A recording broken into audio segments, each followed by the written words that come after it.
Assalamualaikum warahmatullahi wabarakatuh. My name is Miftaira Mahzati. I'm from majoring Economic Education, Fakulti Ekonomik, Padang State University. Baiklah, saya akan mereview materi tentang mata kuliah sejarah pemikiran ekonomi, yaitu dari pertemuan 10 sampai pertemuan 15. Baiklah, langsung saja saya akan mereview materi dari pertemuan 10, yaitu tentang teori dari Keynesian. Nah, teori Keynesian sendiri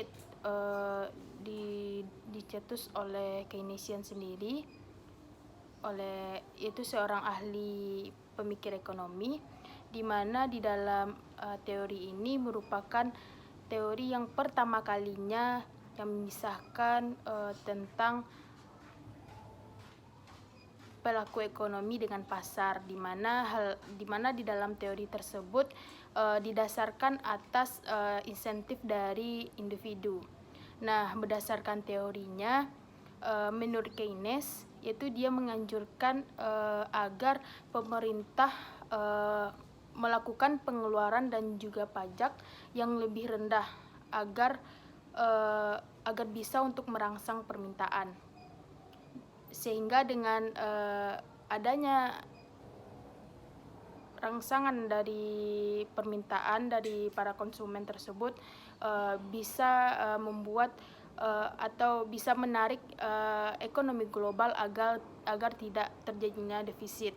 Nah, suatu negara dikatakan defisit apabila negara tersebut lebih banyak melakukan pengeluaran daripada pendapatan.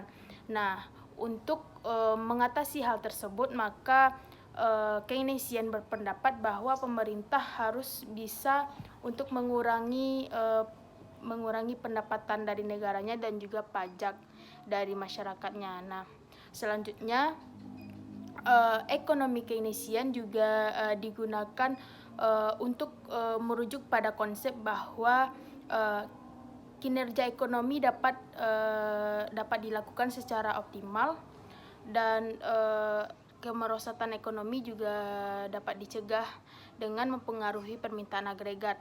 Nah, ketika permintaan agregat dipengaruhi seperti adanya peningkatan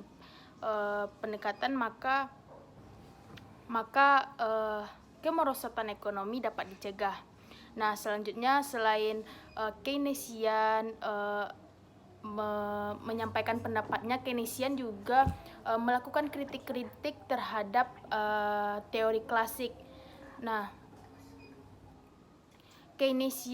Keynesian sendiri juga merupakan salah satu dari beberapa pemikir ekonomi yang juga menolak tentang teori klasik, di mana ada beberapa poin. Yang pertama itu tentang asumsi klasik, bahwa kesempatan kerja yang penuh tidak realistis. Nah, maksudnya di sini menurut Keynesian tersendiri, yaitu adanya kemungkinan bahwa adanya keseimbangan setengah pengangguran yang lebih realistis. Nah, selanjutnya yaitu Keynes menentang desakan klasik tentang keseimbangan perekonomian jangka panjang yang akan membuat perekonomian menjadi mati. Nah, Keynes lebih mementingkan kepada perekonomian jangka pendek yang dapat memperbaiki sektor perekonomian. Nah, selanjutnya yaitu Keynesian sendiri juga menolak tentang hukum Say yang menjadi patokan bagi para teori-teori yang mendukung tentang teori klasik, yaitu adapun bunyi dari hukum Say sendiri yaitu penawaran selalu menciptakan permintaan sendiri, dan menegaskan bahwa ketidakmungkinan adanya produksi yang berlebihan. Nah, hukum ini dapat mengakibatkan adanya ketidakseimbangan dalam perekonomian dan tidak adanya penyesuaian dalam ekonomi. Nah, maksudnya di sini ketika penawaran itu selalu menciptakan permintaan sendiri, maka terkadang penawaran tersebut juga dilakukan dengan harga yang rendah. Nah, jika penawaran tersebut bisa menciptakan permintaan sendiri, itu dapat menyebabkan adanya ketidakseimbangan dalam perekonomian, dan juga menurut hukum Say tersebut adanya ketidakmungkinan produksi yang berlebih. Nah, hal tersebut ditentang oleh Keynes karena ketika kita tidak melakukan produksi yang berlebih, maka tentu saja pendapatan kita juga tidak berlebih. Baiklah, selanjutnya saya akan menjelaskan materi pada pertemuan 11, yaitu tentang siklus bisnis. Nah, siklus bisnis itu sendiri dapat diartikan sebagai pergerakan naik turun secara periodik dalam kegiatan perekonomian. Nah, maksudnya di sini gerakan naik turun dari perekonomian dapat kita lihat dari siklus bisnis. Apakah perekonomian itu naik atau perekonomian itu turun. Nah, kegiatan ekonomi yang diukur dalam hal produksi, pekerjaan, dan pendapatan yaitu bergerak secara siklis selama periode waktu tertentu. Nah, gerakan siklis dicirikan oleh gelombang ekspansif dan kontraksi. Nah, maksudnya di sini yaitu siklus bisnis selalu digambarkan dengan gambar gelombang yang menyatakan naik dan turunnya suatu perekonomian. Nah, untuk mengetahui siklus bisnis tersebut, kita dapat mengetahui beberapa ciri-cirinya. Yang pertama itu perioditas. Nah, perioditas ini yaitu pergerakan seperti gelombang dalam pendapatan dan pengeluaran yang terjadi selama 6 sampai 12 tahun. Nah, maksudnya di sini yaitu siklus tersebut akan bergerak naik turun selama beberapa waktu tertentu. Nah, ukuran waktu tersebut dikatakan sebagai perioditas, di mana berkisar antara 6 sampai 12 tahun. Nah, selanjutnya yaitu sinkronisasi. Nah, pergerakan naik turun dari siklus tersebut yaitu saling berkaitan satu sama lain sehingga disebut dengan sinkronisme. Nah, pada periode ini sebagian besar perekonomian mengalami fase yang sama, dan para periode ini juga akan mengalami ketergantungan dari berbagai sektor perekonomian. Nah, dari adanya naik dan turunnya siklus tersebut, maka akan berpengaruh kepada sektor yang satu dan sektor yang lainnya. Nah, selanjutnya yaitu ciri-ciri siklus bisnis yang ketiga yaitu penguatan diri. Nah, maksudnya penguatan diri tersebut itu yaitu adanya pergerakan siklis yang naik turun tersebut menyebabkan adanya saling ketergantungan antara sektor satu dan sektor lainnya. Maka di sana dapat dikatakan bahwa siklus tersebut memiliki ciri sebagai penguatan diri.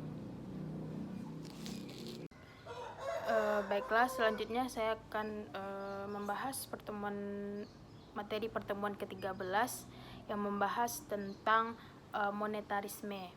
Nah, monetarisme itu sendiri diartikan sebagai konsep yang menyatakan bahwa pemerintah dapat mendorong stabilitas ekonomi dengan menargetkan tingkat pertumbuhan jumlah uang yang beredar. Nah, maksudnya di sini yaitu pemerintah berusaha untuk meningkatkan stabilitas ekonomi dengan cara meningkatkan pula uang yang beredar. Nah, ketika ketersediaan uang meningkat, permintaan agregat untuk barang dan jasa naik. Nah, peningkatan permintaan agregat mendorong pendapatan lapangan, pekerjaan yang mengurangi tingkat pengangguran dan merangsang pertumbuhan ekonomi. Nah, namun dalam jangka panjang, peningkatan permintaan pada akhirnya akan lebih besar dari penawaran sehingga menyebabkan ketidakseimbangan di pasar. Nah, maksudnya di sini yaitu ketika permintaan agregat itu meningkat, maka akan terbukanya lapangan pekerjaan. Nah, namun kekurangan dari teori ini akhirnya akan menyebabkan ketidakseimbangan di pasar.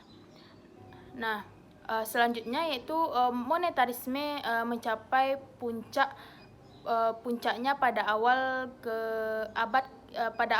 tahun 1980-an, yaitu ketika para ekonom, pemerintah dan investor dengan bersemangat melompati setiap statistik pasokan uang. Namun pada tahun berikutnya, monetarisme ini tidak disukai oleh para ekonom karena hubungan ukuran jumlah uang yang beredar dan inflasi itu kurang jelas. Nah, maksudnya di sini perhitungan dari teori monetarisme ini tidak jelas antara keterkaitan antara jumlah yang beredar dengan inflasi, di mana di dalam teori ini pemerintah tidak dapat memastikan bagaimana keberadaan jumlah uang yang beredar.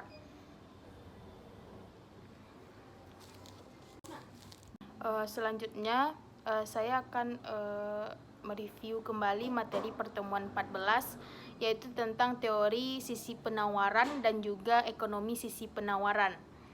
Nah, teori sisi penawaran itu sendiri diartikan sebagai teori ekonomi yang dibangun atas konsep bahwa peningkatan pasokan barang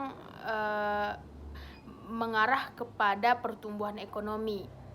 Nah, konsep teori sisi penawaran itu sendiri digunakan oleh Presiden Amerika Serikat dalam stimulus kebijakan fiskal.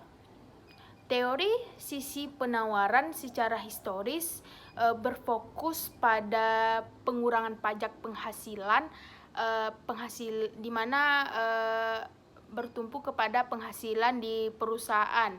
Nah, tingkat pinjaman modal dan peraturan bisnis yang lebih longgar. Nah, tarif pajak penghasilan yang lebih rendah memberi perusahaan lebih banyak uang untuk diinvestasikan kembali. Secara umum, ketika perusahaan memproduksi lebih banyak barang dan juga mereka berusaha untuk berkembang, maka mereka memperkerjakan lebih banyak pekerja yang meningkatkan upah, menempatkan lebih banyak uang di saku konsumen. Nah, seperti kebanyakan teori ekonomi, ekonomi sisi penawaran mencoba menjelaskan fenomena makroekonomi dengan menawarkan resep kebijakan untuk pertumbuhan ekonomi yang stabil, di mana fenomena tersebut dapat berupa seperti kebijakan-kebijakan yang berkaitan dengan pertumbuhan ekonomi. Nah, selanjutnya yaitu sisi penawaran. Karena meyakini bahwa produksi, yaitu penawaran barang dan jasa, merupakan komponen makroekonomi yang paling penting dalam mencapai pertumbuhan ekonomi. Baiklah, selanjutnya saya akan mereview materi pertemuan ke-15, yaitu tentang teori harapan nasional. Nah, teori harapan nasional itu sendiri yaitu teori yang menyatakan bahwa individu mendasarkan keputusan mereka berdasarkan tiga faktor utama. Yang pertama yaitu rasionalisme manusia, yang kedua yaitu informasi dan pengalaman masa lalu. Nah, maksudnya di sini yaitu individu tersebut selalu mendasarkan keputusan mereka kepada rasionalisme manusia dan juga informasi. Nah, mereka menggali dari informasi-informasi yang mereka ketahui dan juga mereka juga senantiasa belajar dari pengalaman pada masa lalu. Nah, selanjutnya yaitu teori tersebut menyatakan bahwa pandangan masyarakat terhadap ekonomi saat ini mampu untuk mempengaruhi pada ekonomi pada masa depan. Nah, maksudnya di sini yaitu mereka dapat memprediksi bahwa memprediksi bagaimana kelanjutan pada ekonomi di masa depan yang dimana hal itu didasarkan kepada pemikiran-pemikiran mereka dan juga berdasarkan informasi yang mereka dapatkan dan juga tentang pengalaman-pengalaman mereka yang telah lalu. Nah, selanjutnya menggunakan gagasan harapan dalam teori ekonomi bukan hal yang baru. Nah, pada tahun 1930-an, John Maynard Keynes menegaskan ekspektasi orang tentang masa depan yang disebut dengan gelombang optimisme dan pesimisme. Nah, maksudnya di sini John tersebut mengemukakan tentang adanya pandangan orang tentang ekonomi yang masa depan, di mana mereka ada optimisme dan juga pesimisme. Nah, optimisme ini mereka berpendapat bahwa ekonomi akan selalu baik untuk kedepannya, sedangkan pesimisme itu mereka tidak berpandangan baik, atau dalam artian kata mereka itu sudah tidak bersemangat lagi tentang ekonomi yang baik untuk untuk kedepannya. Nah, harapan nasional dan hasil juga saling mempengaruhi. Doktrin ini kemudian dimotivasi oleh pemikir Abraham Lincoln yang menyatakan bahwa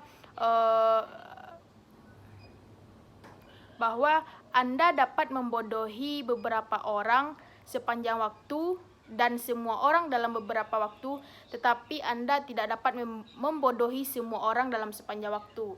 Nah, maksud dari teori Abraham Lincoln sendiri yaitu ketika kita membodohi beberapa orang dalam sepanjang waktu, atau semua orang dalam beberapa waktu, mereka tentu bisa belajar dari pengalaman. Tidak mungkin mereka akan selalu bisa dibodohi sepanjang waktu. Mereka mungkin akan bisa belajar dari pengalaman, karena begitulah kuadratnya manusia, yaitu mereka bisa belajar dari pengalaman. Nah, itulah maksud dari teori yang disampaikan oleh Abraham Lincoln, bahwa kita bisa membodohi beberapa orang dalam sepanjang waktu, tetapi kita tidak bisa membodohi semua orang, karena semua orang ini mempunyai pemikiran dan juga pengalaman yang berbeda-beda, sehingga mereka bisa belajar dari pengalaman pada masa lalu. Nah, sekian review materi dari saya.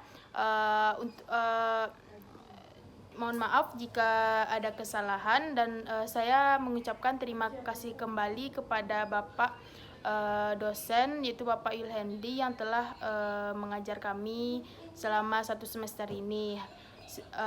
Harapan saya yaitu semoga ilmu yang saya pelajari dari Bapak tersebut dapat saya terapkan dalam kehidupan sehari-hari. Sekian materi dari saya. Assalamualaikum warahmatullahi wabarakatuh.